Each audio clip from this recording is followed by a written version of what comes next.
почитувани граѓани, почитувани новинари. Измина веќе еден месец од одржаните локални избори, влегуваме во вториот месец, а градоначалниците на Мицкоски ништо не работат. Јавноста е сведок дека градоначалниците од ВМРО-ДПМН единствено за што излегува во јавноста во овој период е промовирање на проекти од СДСМ. Истите оние проекти кои ги критикуваат.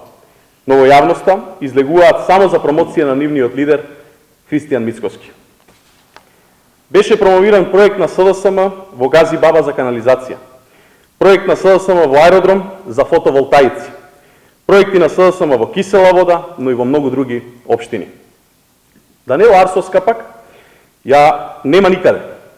Освен што прави се против проектот за Бас Рапид систем. За овој период не можеше ниту да го обележи булеварот Киро Глигоров, што го направи Петре Шилегов. Дрско и спротивно на препораките на УНЕСКО, ВМРО-ДПМН продолжи со уништување на Охрид и Охридското езеро.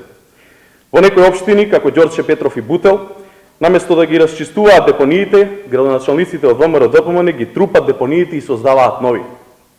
Освен ова, уште во првите денови од мандатот го покажаа своето вистинско лице, режимското лице. Јавноста е сведок дека во неколку општини, уште во првите недели, луѓе се бркаа од работа.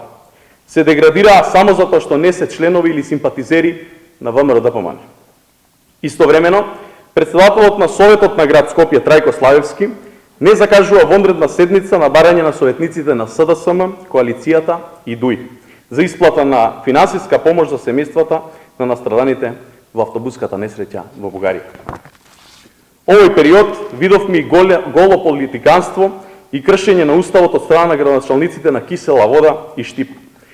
Заклучокот е дека на почетокот на мандатите градоначалниците од ВМРО-ДПМН наместо за интересите на граѓаните и општините работат за интересите на заменик градоначалникот Христијан Мицкоски. Прават се освен за она што ги избраа граѓаните. Ви благодарам.